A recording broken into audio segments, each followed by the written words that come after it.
Assalamualaikum warahmatullahi wabarakatuh. Bertemu kembali dengan saya Abdul Hanan. Di sini saya akan membedah hukum fikih. Jadi untuk memahami hukum fikih ini ada 3 poin. Yang pertama hukum fikih, yang kedua hukum zonni dan qat'i, yang ketiga dalil zonni dan qat'i. Hukum fikih ini tidak lepas dari ketiga poin ini. Hukum fikih, apa itu hukum fikih? Hukum fikih adalah hukum yang dihasilkan dengan ijtihad. Ijtihadnya mujtahid mutlak. Dengan kata lain, istilah lain, hukum fikih adalah hukum zonni. Sebab dalilnya ini zonni. Apa itu zonni? Apa itu dalil zonni? Nanti kita ulas dalam pertemuan kali ini. Jadi dalam kitab Waraqat itu hukum fikih saya bacakan bi khilafi ma laisa tariqahu al-ijtihadu kal ilmi bi anna sholawati al-khamsa wajibatun wa anna zina muharramun wa nahu dzalik min masailil qat'iyyati fala yusamma fikhan fal ma'rifatu huna al ilmu bi makna zonni. Oke, next.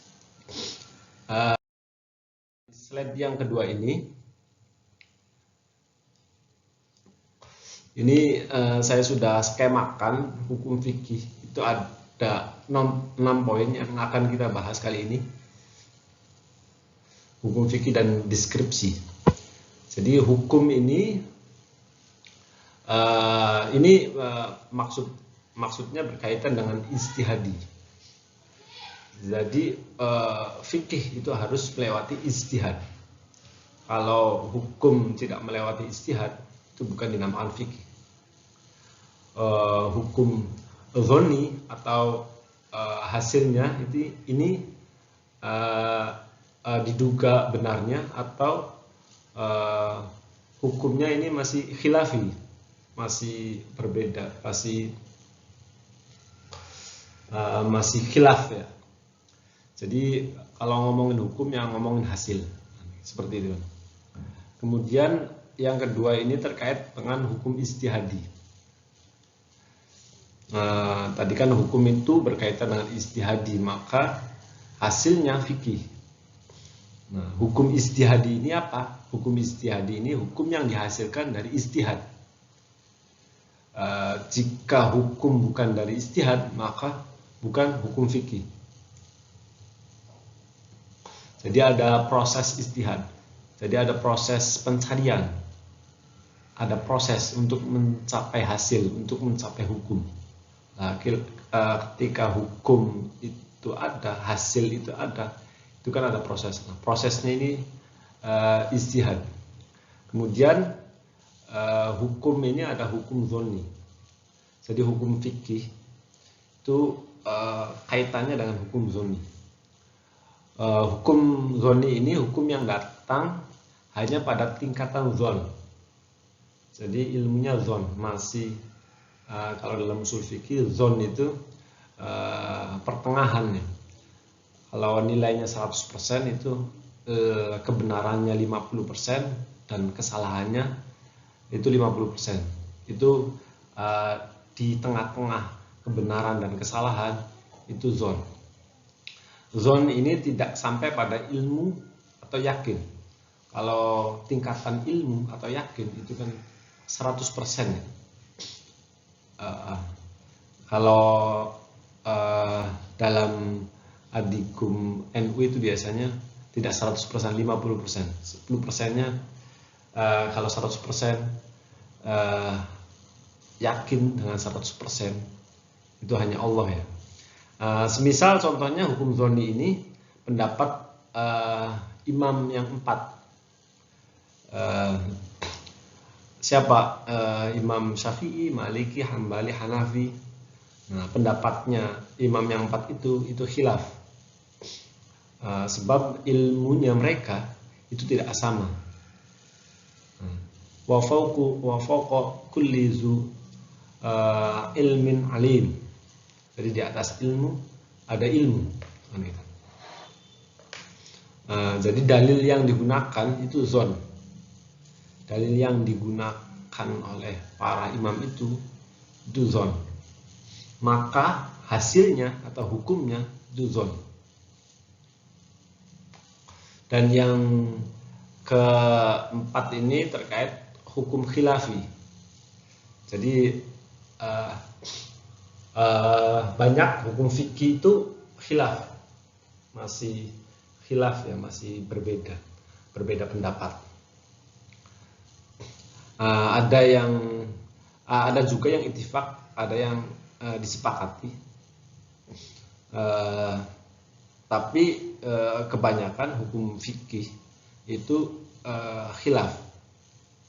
khilafiyah. Seperti bi'anna niat. Nah, ini persoalan niat. Kemarin pertemuan kemarin itu kita ngomongin niat. Niat menurut Imam Maliki itu bisihatil a'mal. Niat bisihatil a'mal. Kalau Imam Syafi'i bi akmalil a'mal, atau sebaliknya. Saya lupa itu. Kalau nggak salah Imam Syafi'i itu bisihatil a'mal, kalau Imam Maliki bi akmalil a'mal, dari kesempurnaan dari perbuatan itu niat. Nah, ini kan khilaf ya, berbeda antara Imam Maliki dan Imam Syafi'i. Dan kekhilafan ini, perbedaan ini antara bukan hanya Imam Maliki tapi mazhab Hambali, Hanafi itu juga memiliki perbedaan dengan memaknai apa itu niat. Kemudian di sini ada yang terakhir ini hukum fikih. Jadi hukum fikih itu walaupun memiliki mazhab ratusan, tapi yang wajib diikuti itu hanya 4. Kenapa hanya 4? Karena mazhab yang 4 ini itu di setiap masa pengikutnya itu semakin bertambah dan semakin kuat. Nah, ini membuktikan bahwa pendapatnya 4 mazhab ini kuat, artinya bertambah kuat ya. Dan pendapatnya keempat imam ini juga dibukukan. Ini sebagai bukti juga, maka pendapatnya 4 imam ini itu tidak perlu dikhawatirkan ada kepalsuan atau ini jelas jauh dari kepalsuan. Maka kalau kita tarik dalam kesimpulannya ini terkait hukum fikih, itu dari masa sahabat Abu Bakar, Utsman, Ali, Siti Fatimah, kemudian Auza'i dan lain-lain. Itu ada jarak masa ya.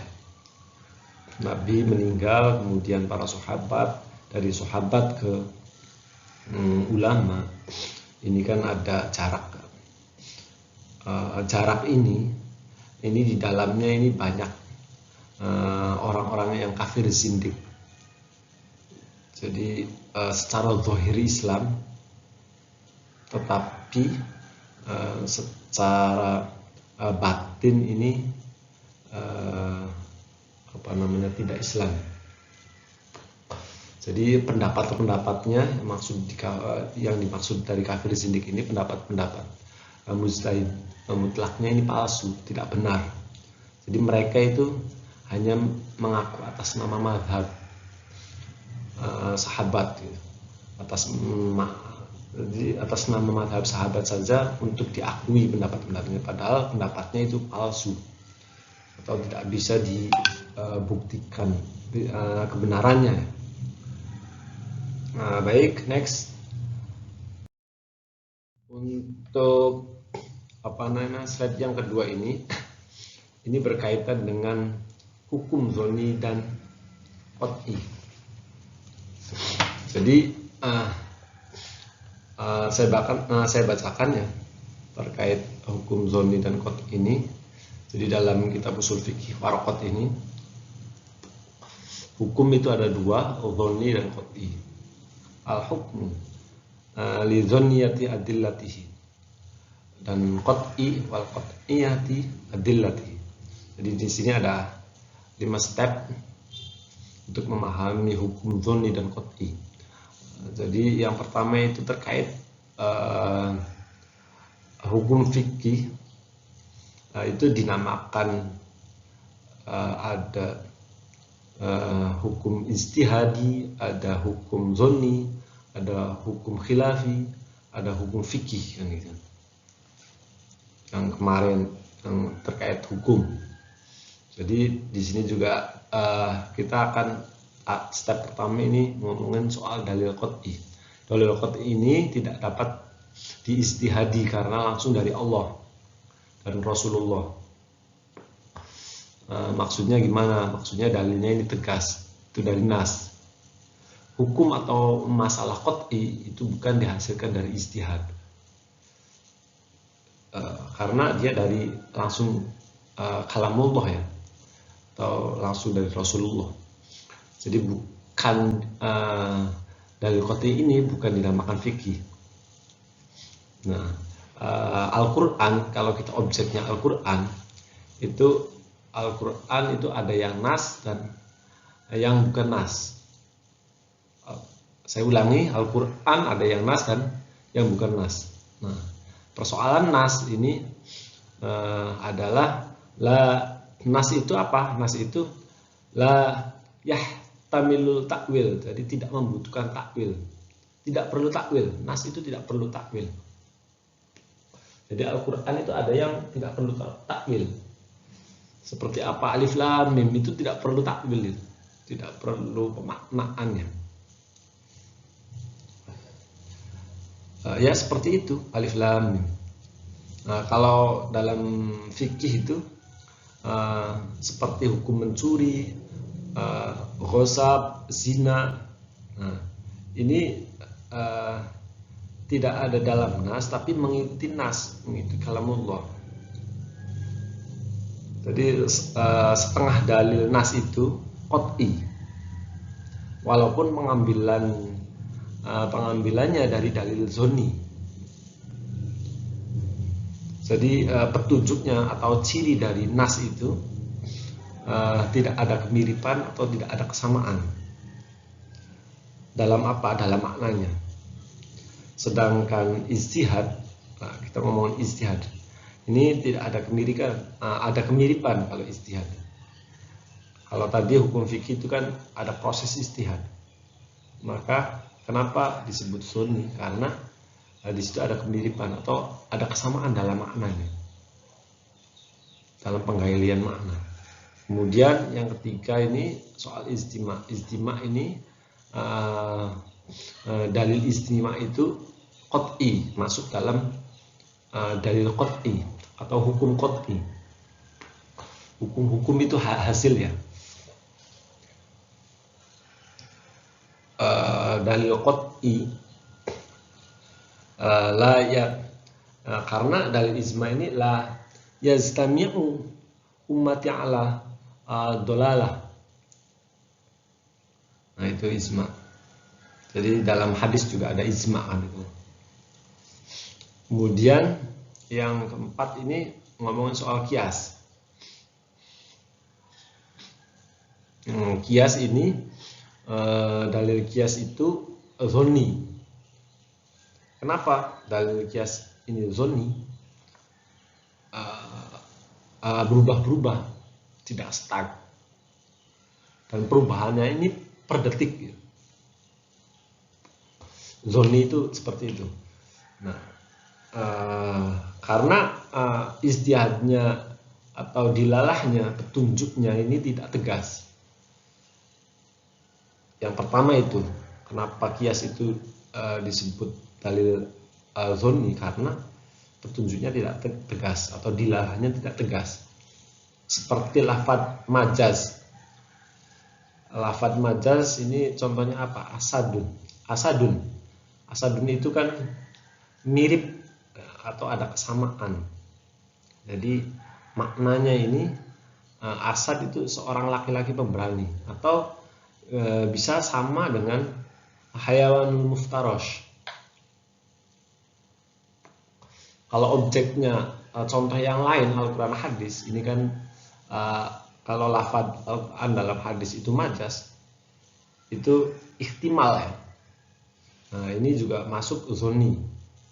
Makanya tadi kan Al-Quran itu ada yang nas dan ada yang bukan nas. Nah, ketika lafadznya majas maka dihukumi zonni. Atau contoh yang lain, ini lafadz yang mustarok.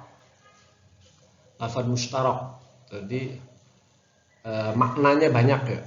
Lafadznya satu tapi memiliki makna yang banyak. Seperti apa? Lafadz ainun. Ini maknanya ada mata, ada yang ngomongin sumber air, ada yang kahanan, ada yang ngomongin benda ainun. Nah ini juga zonni. Kemudian yang terakhir ini dalil qat'i dan zonni. Dalil qat'i adalah Al-Quran dan hadis sederhananya itu, dan dalil zonni adalah fikih. Fikih adalah hukum yang dihasilkan dari ijtihad atau disebut dengan hukum zonni, sebab dalilnya zonni. Itu kemudian mungkin itu saja. Terima kasih sudah menonton. Jangan lupa subscribe, like, dan share. Wabillahi taufiq wal hidayah. Wassalamualaikum warahmatullahi wabarakatuh. Sampai ketemu kembali. See you next time.